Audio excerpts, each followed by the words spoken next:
네, 이사야서에는 여호와의 종의 노래가 세 편이 기록되고 있습니다. 오늘 우리가 읽은 본문 말씀은 두 번째 여호와의 종의 노래가 되겠습니다. 첫 번째가 이사야 42장 1절로 6절의 말씀인데요.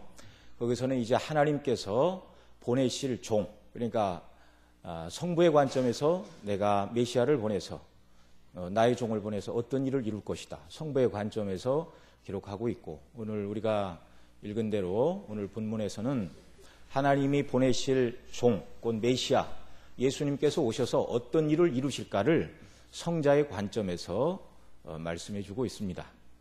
그렇다고 해서 메시아가 오셔서 행하는 일이 아버지의 뜻이 이런데 아들의 뜻은 다른가? 그렇지 않죠. 똑같은 구원의 방식을 아버지의 관점과 아들의 관점으로 우리에게 말씀해 주고 있습니다. 자, 하나님께서 그 종을 보내서 뭔가를 이루신다, 이렇게 말씀하고 있습니다. 여기 특별히 이 여호와의 종은 단순히 구약시대 하나님이 들어 쓰셨던 여러 왕들이나 선지자나 제사장들 중에 한 사람이 아니라 메시아, 곧 하나님의 아들이 사람으로 오셔서 이루실 바로 그 귀한 사명을 하나님께서 주시고 하나님의 종을 보내신다, 이렇게 말씀하고 있죠.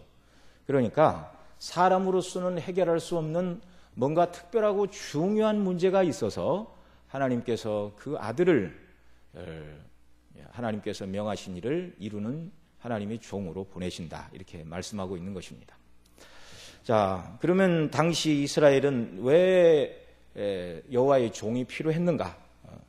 말씀드린 대로 정말 하나님의 아들이 아니면 안 되는 문제가 그들 앞에 직면해 있었기 때문이죠. 어느 나라고 민족이고 큰 위기와 고난에 봉착하게 되면 영웅을 기다리는 것입니다. 난세가 영웅을 부른다, 그런 말이 있죠. 그래서 우리가 잘 아는 것처럼 임진왜란 때 이순신이라는 걸출한 장군이 있어서 이 외적의 침입에서 나라가 보존되는 그런 일이 있었습니다. 또 가깝게는 6.25 사변이 일어나 3일 만에 수도 서울을 빼앗기고 석 달이 못 되어 전선이 낙동강까지 밀렸고, 그래서 낙동강 아래에 있는 도시로 치면 울산, 대구, 부산 세 개의 도시밖에 남지 않은 그런 형국이었습니다. 함락을 당하기 전에 정말 하나님의 섭리로 유엔군들이 도착을 하여 이제 인천 상륙 작전을 이렇게 통해서 이제 서울을 수복하고 또 지리한 공방 끝에 이제 휴전선이 그어지고, 또 이런 과정을 통하여 저와 여러분이 살고 있는 이 나라가 공산화가 되지 않고 자유민주주의 나라로 신앙을 지키는 이런 복을 또 하나님이 베풀어 주셨죠. 자, 이사야 선지자 시대에 이스라엘이 직면했던 어려움은 무엇이죠? 나라의 정세를 보면 북쪽 열지파 왕국은 이미 아수르에 의해서 망해버리고 말았습니다. 그러니까 아수르가 남쪽 유다 왕국도 그 역사 속에서 그 나라를 지워버리려고 엄청난 일들을 했죠. 18만 6천 명의 대군을 몰고 왔지만 하나님께서 그 종 다윗을 기억하사 그 나라를 보존해 주시는 그런 일이 있었습니다. 그러나 유다의 국력은 줄어들 대로 줄어들었고, 나라라고 있기는 하지만 힘도 없고 정말 초라하기 짝이 없는 그런 형편에 처해져 있습니다. 그리고 하나님께서 또 선지자를 통하여 말씀하시죠. 그나마도 이 나라가 결국 바벨론을 통하여 망하게 되고 백성들은 포로로 사로잡혀가게 될 것이다. 큰 고난을 너희들이 당하게 될 것이다. 그러나 하나님의 은혜로 회복되는 이런 일이 있을 것이다. 이걸 말씀하고 있습니다. 자, 이런 유다가 당면하고 있는 큰 문제, 앞서 말씀드린 난세의 영웅이 나면 문제가 해결이 되겠죠. 어떤 영웅이 와야 이 유다 백성들이 당면하고 있는 고난의 문제로부터 그들을 구원해 줄 만한 사람이 누가 있을까요? 만일 그들이 당하고 있는 문제가 정치와 경제와 군사력에 관한 문제였다면 세상에 영웅이 일어나 그들을 구원해 줄 수도 있었겠죠. 그러나 성경을 통하여 하나님은 명백히 말씀하십니다. 유다가 아수르에 의하여 고난을 당하고 바벨론에 의하여 나라가 망하게 될 것인데, 그 이유는 너희가 하나님을 버리고 악을 행하고 우상을 쫓았기 때문이다. 그들이 직면한 문제는 나라의 힘이 약하고 강하고 이전에 죄의 문제였습니다. 모든 인간이 다 죄아래 팔렸죠. 의인은 없나니 하나도 없다고 말씀하는 성경 시편 14편이 말하고 신약의 또 사도 바울이 로마서 3장에서 그걸 다시 설명을 하고 있죠. 모두가 다 아담의 후손은 죄 아래 팔려 있기 때문에 이 죄의 문제에 대해서는 아무도 그 문제를 해결할 사람이 없습니다. 남의 죄의 문제는 고사하고 자기 죄의 문제도 해결할 수 없는 것이 인생이라는 말이죠. 바로 하나님께서 이 문제를 해결하시기 위하여 메시아, 하나님의 종, 하나님 종을 보내서 이 일을 감당하도록 하신다. 그런데 이 이사야에서 말하는 하나님의 종은 영광의 종이 아니라 고난받는 종입니다. 참 사람임과 동시에 참 하나님이신 분이 오셔서 사람으로 해결할 수 없는 이 죄의 문제를 해결해 주신다는 말이죠. 예수님 이전에 인간 수준으로 볼 때 세상 속에서 영웅이라 칭송받을 만한 많은 사람들이 있었습니다. 그러나 사람 중에 그 어떤 사람도 이 죄의 문제만큼은 아무도 해결하지 못했습니다. 우주와 만물의 근원이 무엇인가를 이렇게 탐구했던 것이 헬라 철학인데요. 이 헬라 철학이 주전 5세기에 여러분이 아시는 것처럼 소크라테스, 플라톤, 아리스토텔레스에 이르러서 인간이 무엇이고 또 인생이 무엇인가에 대한 근본적인 인생에 대한 질문을 던졌지만 헬라 철학도 인생의 죄의 문제를 해결하지 못하였습니다.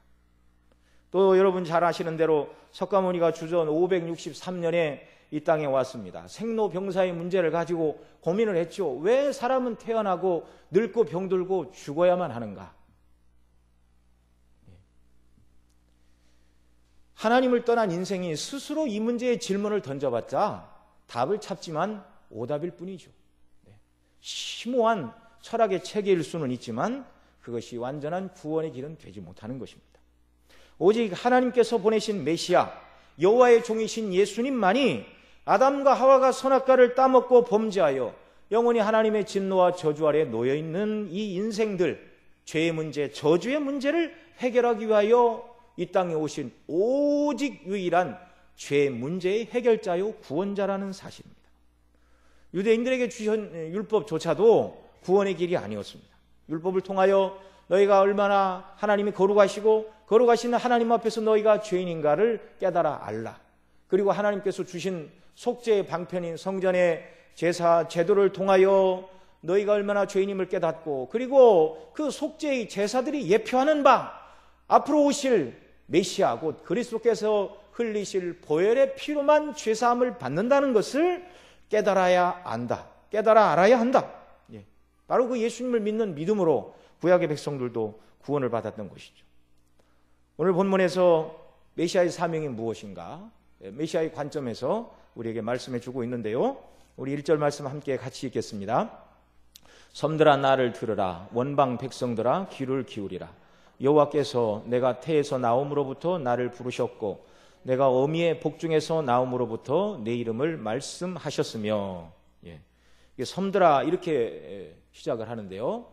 이 섬들은 땅끝입니다. 왜 땅끝이고 하니 큰 대륙은요. 이 길이 나 있으니까 사람들이 어디든지 무역하는 사람들이 왕래하며 잘 찾아다닙니다.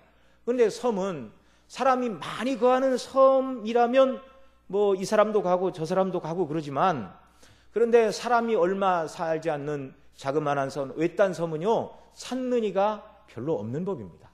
그래서 세상이 어떻게 돌아가는지도 모르는 것입니다. 그래서 뭐 큰 전쟁이 일어나도 조그마한 섬에 몇 가구 사는 그런 섬은요 전쟁이 언제 일어났는지 전쟁이 언제 끝났는지도 모르고 그냥 사는 거예요. 그런데 그런 섬, 사람이 찾지 않는 아주 작은 외딴 섬이라 할지라도 그런 곳에까지라도 이제 메시아가 오신다는 소식이 광포된다는 것을 말하고 있습니다. 섬들아 나를 들으라. 그러니까 인류가 처한 가장 큰 문제가 죄의 문제이고 죄에서 구원 얻는 이 문제는요 하나님께서 아무리 외딴 작은 섬이라 할지라도 그곳에 하나님의 택한 백성이 있다면 복음을 증거하는 누구를 통해서든지 그 복음을 듣게 하신다는 말입니다. 참 하나님께서는요, 사람들이라면 이것을 투자해서 거둘 수 있는 소득이 얼마나 되겠는가, 투자 대비 얻을 수 있는 이익의 가치를 환산해서 투자하는 것보다 가치가 적으면 그것은 할 필요 없다, 그렇게 말하겠죠. 그러나 하나님께서 행하시는 일들은 그것이 아닙니다. 한 사람의 보잘것없어 보이는, 사람이 볼 때 보잘것없는 사람처럼 보인다 할지라도 하나님의 택한 백성이라면 어떠한 대가를 통해서든지 복음이 증거되게 하시고 그 하나님의 백성을 구원하는 일에 있어서 하나님께서는 모든 것을 동원하시고 이루어 가신다는 사실입니다. 자, 섬들아 나를 들으라, 원방의 백성들아 귀를 기울이라. 이보다 귀한 일이 없기 때문입니다. 내가 태어남으로부터 나를 부르셨고 어미 복중에서 나옴으로부터 내 이름을 말씀하셨으며, 그러니까 예수님의 이름은 잉태되시기 전부터 주어졌습니다. 이사야 7장 14절에 이렇게 말하죠. 보라, 처녀가 잉태하여 아들을 낳을 것이요 그 이름은 임마누엘이라 하리라. 이 이사야 7장에 기록된 그 말씀을 마태복음 1장 23절에서 그대로 인용을 하고 있죠. 예수님이 잉태되기도 전에 700년 전에 하나님의 종으로 오실 그분의 하나의 이름이 임마누엘이라고 이미 주어졌습니다. 또 예수님이 태중에 계시고 태어나기 전에 천사가 요셉을 찾아와서 그렇게 말했죠. 나실 바 아들을 낳을 것인데 이름을 예수라 하라. 이는 저가 자기 백성을 저희 죄에서 구원할 자이심이라. 예수라는 이름의 뜻, 자기 백성을 저희 죄에서 구원할 자. 이 예수님은요, 여기 있는 것처럼 태에서 나옴으로부터 나를 부르셨고 어미 복중에서 나옴으로부터 내 이름을 말씀하셨다. 예수님이 이 땅에 오셔서 무슨 일을 하실지 탄생도 전에, 그 다음에 잉태되기도 전에 이미 예수님이 하실 일을 담아서 그 이름들이 주어졌다라는 사실을 우리에게 말씀해 주고 있습니다. 바로 죄인을 구원하시는 일, 저와 여러분을 죄에서 구원하시기 위하여 하나님께서 그 아들을 종으로 보내셨습니다. 특별히 이제 오늘 우리가 읽은 말씀에서도 고난의 종임을 말씀하지만 세 번째 고난의 종을 노래하고 있는 이사야 50장 후반부 53장에 가면 마치 십자가를 옆에서 바라보고 있는 것처럼 고난의 종을 묘사를 하고 있습니다. 우리를 죄에서 구원하시고 구원하신 백성들과 늘 동행하시고 함께하사 하나님의 영광을 높이며 살아가도록 임마누엘로 함께하시는 그 주님이 이미 오셨고 우리를 구원하셨고 구원하신 주님이 성령 안에서 저와 여러분과 날마다 임마누엘로 함께 계심을 믿으시기 바랍니다. 그리고 이제 그 영광을 누려야 되죠. 우리 2절 말씀 또 같이 읽습니다. 내 입을 날카로운 칼같이 만드시고 나를 그 손 그늘에 숨기시며 나로 마광한 살을 만드사 그 전통에 감추시고. 내 입을 날카로운 칼같이 만드셨다. 그러니까 예수님의 입에서 나가는 말씀이 얼마나 날카로운지 날이 선 예리한 칼과 같다, 이렇게 말씀하고 있습니다. 이 말을 이제 주석해주는 구절이 신약 히브리 4장 12절이죠. 하나님의 말씀은 살았고 운동력이 있어 좌우의 날선 어떤 검보다 예리하여 혼과 영과 및 관절과 골수를 찔러 쪼개기까지 하며 또 마음의 뜻과 생각을 감찰하나니. 하나님의 말씀, 주의 말씀은 사람의 심령을 쪼개서 그 예리한 말씀으로 우리의 심령과 골수를 쪼개서 마음의 뜻과 생각을 감찰하도록 그 하나님의 말씀이 우리를 온전히 드러내서 죄인임을 깨달아 알게 하시고 나 이 죄의 문제의 해결자는 예수님밖에 없다는 사실을 깨달아 알고 그 주님을 붙들도록 하나님의 말씀이 이런 역할을 한다는 것입니다. 그런데 나를 그 그늘에 숨기시며 이렇게 말씀하는데요. 그러나 이 말씀 되신 예수님은 사람들에게 숨겨져 있습니다.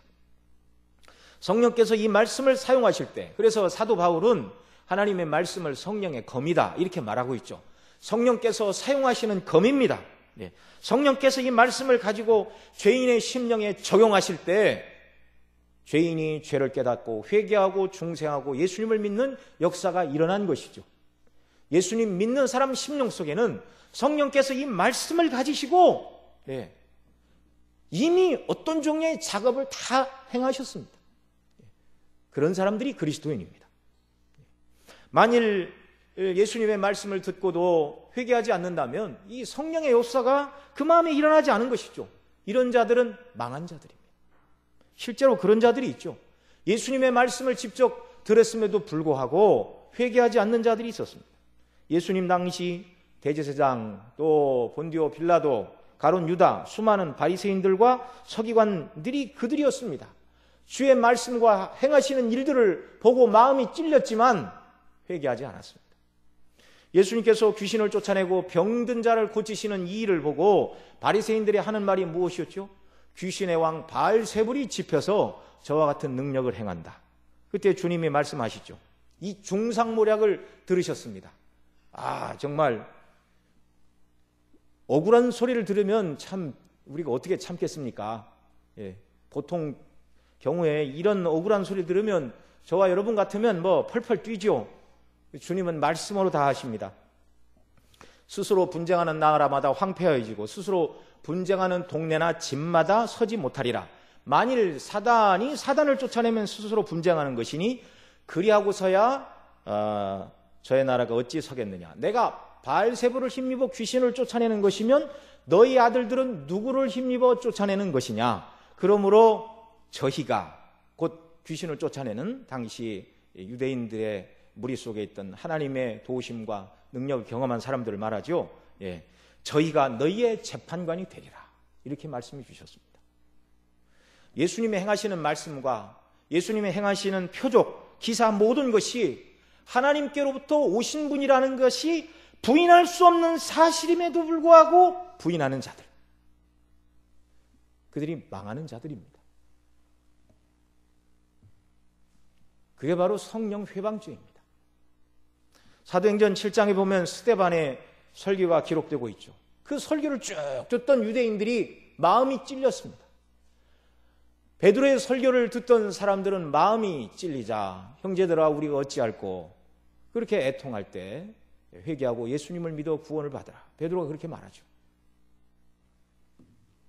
그런데 스데반의 설교를 듣고 마음이 찔렸다. 그 말은요, 스데반이 행하는 설교와 그 설교에 등장하는 메시지의 핵심, 예수 그리스도로 말미암아 일어난 구속의 모든 사건들이 하나님께로부터 온 부인할 수 없는 사실이라는 것을 그들이 알았다는 것입니다. 마음이 찔렸다. 그 말은 부인할 수 없는 사실이라는 걸 알았다. 그 말이죠. 그럼에도 불구하고 회개하지 않고 돌을 들어 스데반을 쳤습니다. 이게 바로 성령 회방죄입니다. 저와 여러분 모두 날카로운 칼과 같고 성령께서 사용하시는 하나님의 말씀, 곧 주님의 십자가의 죽으심과 부활의 그 핵심의 복음의 말씀, 이 말씀에 저와 여러분이 늘 깨어있고 말씀이 증거될 때마다 아멘으로 화답하며 말씀에 순종하며 말씀에 이끌려 살아가는 역사가 우리에게 넘쳐나기를 바랍니다. 이런 사람이 하나님의 백성들입니다. 또 나로 마광한 살을 만드사 그 전통에 숨기시고 이렇게 말하는데요, 마광한 살, 예리하게 잘 갈아놓은 살을 전통에 숨기고 계신다. 왜냐하면 가장 결정적인 순간에 대적과 싸우기 위하여, 일순간에 제압하기 위하여 마광한 살을 만드사 전통에 숨겼다. 이렇게 말하고 있죠. 그 무기를 사용하는 날은 결정적인 승리의 날입니다. 바로 그 무기가 무엇이죠? 바로 예수님의 십자가의 죽으심이 궁극적인 결정적인 승리의 무기입니다. 아담이 죄를 범하던 그날 하나님께서 여자의 후손과 뱀이 원수가 될 것을 말씀하시면서 여자의 후손은 내 머리를 상하게 할 것이요 너는 그의 발꿈치를 상하게 할 것이라 이렇게 하나님께서 말씀하셨는데요, 사단은 예수님을 십자가에 매달아 죽게 하였는데 그것은 여자의 후손의 발꿈치를 상하게 하는 정도의 일이다. 예수님이 죽기까지 했는데 그렇게 쉬운 일인가? 쉬운 일입니다. 왜냐하면 예수님이 죽고 끝이 아니라 3일 만에 부활하셨기 때문에 그렇습니다. 예수님은 십자가에 죽으셨지만 죽고 끝이 아니라 3일 만에 부활하심으로 말미암아 뱀의 머리를 내리치시는 결정적인 승리가 바로 그리스도의 십자가의 죽으심과 부활이라는 말이죠. 그래서 이 예수님의 죽으심과 부활로 말미암아 죄와 사망과 사단의 권세를 다 꺾으셨습니다. 그래서 그리스도의 십자가는요, 예수님 믿는 저와 여러분에게 있어서 사단의 유혹을 이기고 죄를 이기는 가장 강력한 무기임을 믿으시기 바랍니다. 그리스도의 십자가의 이 놀라운 구속의 은혜를 붙들고 나아갈 때 죄를 이기고 사단을 이기고 세상을 이기고 마음의 갈피를 잡지 못할 때 주님께서 나를 위하여 피 흘려 죽으신 구속의 은혜를 생각하고 구원하사 부활하신 그 영광의 주님을 바라보는 역사가 있기를 바랍니다. 3절 말씀 또 같이 보겠습니다. 내게 이르시되 너는 나의 종이요 내 영광을 나타낼 이스라엘이라 하셨느니라. 예수 그리스도는 여호와의 종으로서 그 일을 이루시기 위하여 나의 종이요, 하나님의 종이지만 하나님의 영광을 나타내실 분이었지만 많은 고난을 겪으시고 하나님이 명하신 일을 이루신 하나님의 종이었습니다. 갖은 멸시와 고난을 다 당하시고 말씀드린 대로 십자가에 죽기까지 하나님 아버지의 뜻에 복종하신 고난의 종입니다. 그 고난을 통하여 아버지의 뜻에 순종하심으로 구속을 이루었기 때문에 하나님의 영광을 나타낼 이스라엘이 되셨습니다. 예수님을 이스라엘이라 부른 이유는요, 하나님 뜻에 온전히 순종한 참 백성이라는 의미이고 또한 그 예수님으로 말미암아 하나님의 그 예수님 믿는 자들이 하나님의 백성들이 되게 하시기 때문에 예수님이 이스라엘이라는 칭호를 받기에 너무나 합당하신 분이시죠. 4절도 봅니다. 그러나 나는 말하기를 내가 헛되이 수고하였으며 무익히 공연히 내 힘을 다하였다 하였도다. 정령이 나의 신원이 여호와께 있고 나의 보응이 나의 하나님께 있느니라. 자, 그런데 예수님이 하나님의 종으로서 고난을 받으시는 그 모든 일들이 4절에 말하는 것처럼 나는 말하기를 내가 헛되이 수고하였으며 무익히 공연히 내 힘을 다하였다 말씀하실 것처럼 처음에는 그렇게 무익해 보였다 그 말이죠. 십자가에서 죽으실 때 대부분의 제자들이 다 떠나버렸고 사람들은 예수님이 이스라엘을 구속할 자로 바랬던 분이 저렇게 죽어가는구나 라고 낙담을 했고 몇몇 여인들만이 눈물을 흘리며 십자가를 지킬 뿐이었습니다. 아시는 것처럼 부활의 아침에 예수님이 부활하셨다는 이 사람들의 전해주는 소식을 듣고도 제자들 중에 한 사람도 이 사실을 믿지 않았습니다. 그런데요, 정령이 나의 신원이 여호와께 있고 나의 보응이 나의 하나님께 있다 이렇게 말씀하고 있는데요, 그러나 무익해 보이지만 예수님의 십자가의 죽으심과 부활은 무익한 일이 아니었습니다. 결국 하나님께서 돌아봐 주셨고 그 행하신 일을 통하여 하나님의 영광을 받으셨죠. 당장에 십자가의 죽으심과 부활로 말미암아 큰 변화가 없는 것처럼 보였지만 이 말씀대로 정말 기독교가 로마 앞전에서 큰 핍박을 10번 이상 받았습니다. 그런데 312년 로마에서 기독교가 공인이 되고 수많은 나라와 민족의 복음이 전파되고 오늘 이 자리에 계신 저와 여러분 모두가 이 복음을 통해 구원받고 하나님의 자녀가 되는 놀라운 역사가 지금까지 계속되었고 앞으로도 계속될 것입니다. 5절에 나는 여호와 보시기에 존귀한 자라 나의 하나님이 나의 힘이 되셨도다. 야곱을 자기에게로 돌아오게 하시며 이스라엘을 자기에게로 모이게 하시려고 나를 태에서 나옴으로부터 자기 종으로 삼으신 여호와께서 말씀하시느니라 이렇게 말씀하고 있습니다. 자, 나면서부터 하나님의 아들이신 그 예수님은 존귀하신 분입니다. 그러니까 여호와 보시기에 존귀한 자라. 나는 여호와 보시기에 존귀한 자라. 물론 4절에 있는 것처럼 유대인들이 예수님을 배척하고 멸시하고 십자가에 매달아 죽일 때는 잠시 그 존귀함이 사라진 것 같았으나 결국 예수님의 죽으심과 부활을 통하여 야곱과 이스라엘을 하나님께로 돌아오게 하는 통로가 되셨습니다. 그 5절 하반절에 말하는 것처럼 야곱을 자기에게 돌아오게 하시고 이스라엘을 자기에게로 모이게 하시려고 바로 하나님께서 예수님을 보내신 것이죠. 어떻게 야곱과 이스라엘이 하나님께로 돌아왔습니까? 지금껏 말씀드린 복음으로 그렇게 되었죠. 예수님 당시 유대와 사마리아는 원수지간이었습니다. 근데 사도행전 8장에 보면은요, 그 사마리아에 가서 복음을 증거하자 그들이 믿게 되었고 또 예루살렘 사도들이 가서 그들을 위하여 기도할 때 성령이 오심으로 말미암아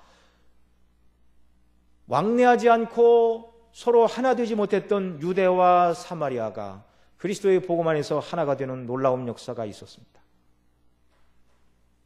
사람과 사람 사이의 원수 관계도 그리스도 안에서 해결된다는 말이죠. 사람과 하나님 사이에 이제 불화의 문제도 마찬가지입니다. 사도 바울은 로마서 5장 10절에서 우리가 하나님과 원수 되었을 때라고 표현을 하고 있는데요. 그리스도 밖에 있는 모든 사람의 영적인 상태는 하나님과 원수 관계에 있다는 말입니다. 이것을 에베소서 2장 11절에서는 이렇게 말합니다. 그러므로 생각하라. 너희는 그때 육체로 이방인이요 손으로 육체에 행한 할례당이라 칭하는 자들에게 무할례당이라 칭함을 받는 자들이라. 그때 너희는 그리스도 밖에 있었고 이스라엘 나라 밖의 사람이라. 약속의 언약들에 대하여는 외인이요 세상에서 소망도 없고 하나님도 없는 자이더니. 아무런 소망도 없이 그저 먹고 마시다가 죽고 영원한 형벌을 받을 뿐이었다는 것입니다. 그런데 이 하나님과 죄인 사이에 메울 수 없는 깊고도 넓은 이 간격, 이 죄의 간격, 오직 하나님만이 야곱을 자기에게로 돌아오게 하시며 이스라엘을 자기에게로 모으시는데, 이 유다와 이스라엘과 야곱의 죄의 문제를 주님이 십자가에서 해결하셔서 야곱과 이스라엘을 하나님께로 모아 들이셨고, 그 다음에 이제 6절에 가면은요, 내가 나의 종이 되어, 또 6절 같이 보겠습니다. 그가 가라사대 내가 나의 종이 되어 야곱의 지파들을 일으키며 이스라엘 중에 보존된 자를 돌아오게 할 것은 오히려 경한 일이라. 5절에서 설명했던 바로 그 사실을 말하죠. 야곱과 이스라엘이 예수님으로 말미암아 하나님께로 돌아옵니다. 죄로 말미암아 하나님과 멀리 떨어져 있고 고난에 직면해 있던 그들, 앞으로 모든 유대인들도 어떻게 하나님께 나올 수 있는가? 여호와의 종이 고난받으시고 이루신 구원을 통해서만 하나님께로 나올 수 있다. 또 유대인뿐만 아니라 그 다음 이제 6절에 말하는 것처럼 야곱의 지파들을 일으키며 이스라엘 중에 보존된 자를 돌아오게 할 것은 오히려 경한 일이라. 그리고 이어서 말하죠. 같이 읽습니다. 내가 또 너로 이방의 빛을 삼아 나의 구원을 베풀어서 땅끝까지 이르게 하리라. 아멘. 내가 또 너로 이방의 빛을 삼아 나의 구원을 베푼다. 이렇게 말씀하시는데요. 그가 가라사대, 그러니까 성부께서 가라사대 그 말입니다. 성부께서 가라사대 내가 너로 이방의 빛을 삼아. 여기 말하는 너는 하나님의 종이죠. 예수님이 이루신 이 구원을 예수님을 이방의 빛으로 삼으셔서 나의 구원을 땅끝까지 베푼다. 그러니까 야곱과 이스라엘이 죄로 인하여 하나님의 저주와 징계 아래 있을 때 그들을 하나님께로 회복시키는 것도 그리스도의 십자가로 말미암는 일이고, 또 유대인과 전혀 상관이 없는 모든 이방인들도 어떻게 구원을 얻게 되는가? 바로 죽으시고 죄의 문제를 해결하시고 부활하심으로 말미암아 구원을 확증하신 그 그리스도를 이방의 빛을 삼아 택한 백성들을 구원하신다. 이 사실을 에베소 2장 16절 이하에서는 이렇게 말합니다. 또 십자가로 이 둘을 한 몸으로 하나님과 화목하게 하려 하심이라. 원수된 것을 십자가로 소멸하시고 또 오셔서 먼데 있는 너희에게 평안을 전하고 가까운 데 있는 자에게 평안을 전하셨으니 이는 저로 말미암아 우리들이 한 성령 안에서 아버지께 나아감을 얻게 하려 하심이라. 에베소 성도들을 향하여 하신 말씀인데, 에베소 교회 안에 있던 이방인이었다가 예수님 믿고 구원 얻은 이방인 그리스도를 향하여 하는 말인데, 바로 이 말씀은 오늘 저와 여러분을 향하여 하시는 말씀입니다.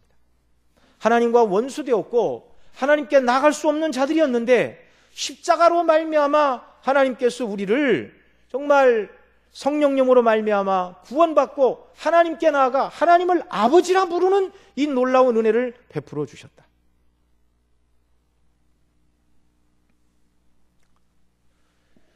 예수님 안에서 벌어진 저와 여러분의 구원의 사건을 이 구약에서 말씀하고 있죠. 그런데 이제 신약의 복음서처럼 명백하지가 않기 때문에 신약에 비추어 이 말씀들을 해석해야 됩니다. 구약의 백성들은 주님께서 이러이러한 일을 행할 것이다, 하나님의 종으로 메시아가 오셔서 우리를 위하여 구원을 이루실 것이다, 희미하게 알았습니다. 십자가에서 죽으시고 고난받으시고 3일 만에 부활하시는 이런 신약이 기록하고 있는 것처럼은 명확하게 그들은 알지 못했다는 말이죠.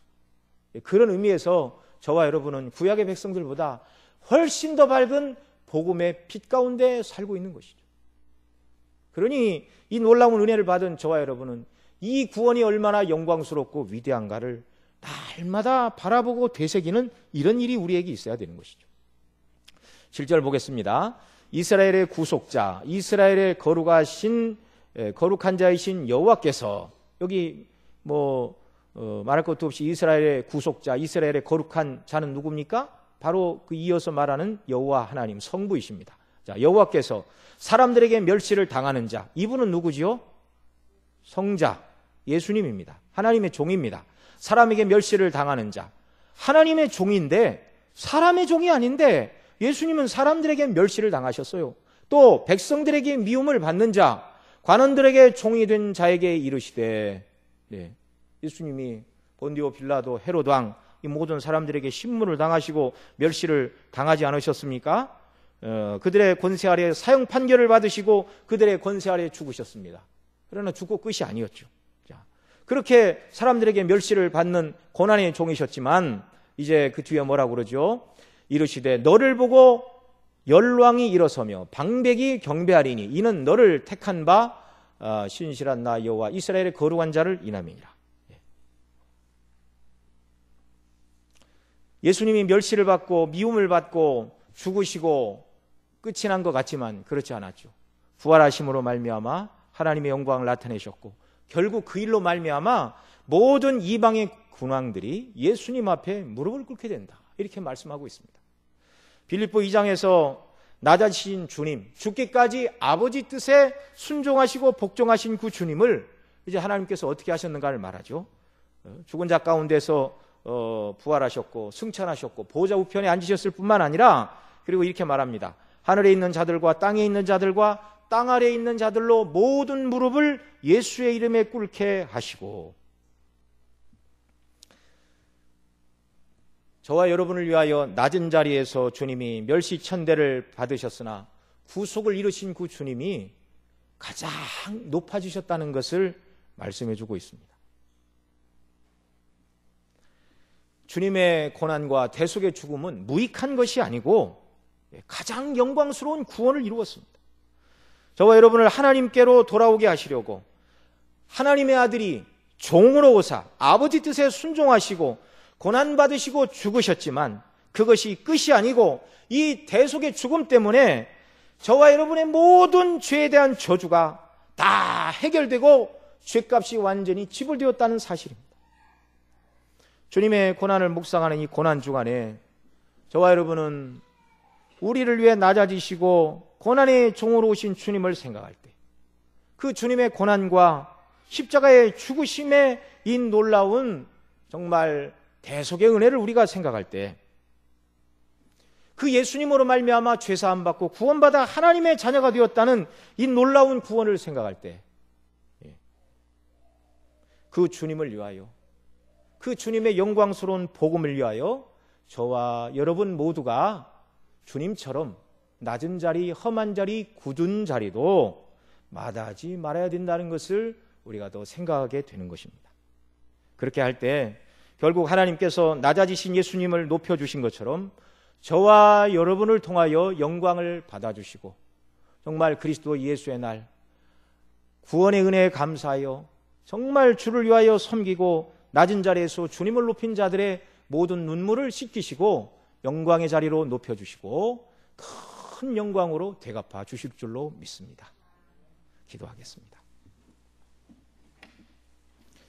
사랑하시는 아버지 하나님, 예수님께서 우리를 위하여 고난받으시고 죽으시고 부활하시고 이루신 이 구속으로 말미암아 얼마나 크고 영광스럽고 완전한 구원이 이루어졌고 또 우리에게 주어졌는지 늘 기억하며 감사하며, 그래서 복음의 은혜에 빚진 자로서 주님 우리를 섬기신 것처럼 주를 위하여, 주의 복음을 위하여, 하나님의 나라와 영광을 위하여 낮아진 자리에서 섬기는 자들로 살아갈 수 있도록 은혜 위에 은혜를 베풀어 주시기를 원합니다. 진리의 말씀으로 저희들을 축복하여 주시사 하나님의 뜻을 따라 살아가는 것이 얼마나 영광이요, 주님의 제자들은 복음을 위하여 주님을 위하여 고난받는 것을 마땅한 자로 여기고 기쁨으로 그 일을 알고 복음을 증거하는 일을 감당했는데 오늘 우리가 이 땅을 살아가되 우리 자신의 세상적인 욕망과 우리 자신의 뜻을 성취하게 하여 살아가는 것만이 아니라 하나님의 거룩하신 뜻을 바라보고 살아가는 복된 삶이 되도록 은혜를 덧입혀 주시고 복음의 영광에 감격하여 살아가는 귀한 삶이 되도록 은혜를 더하여 주옵소서. 이 모든 말씀 우리 구주 예수님의 이름으로 기도드리옵나이다.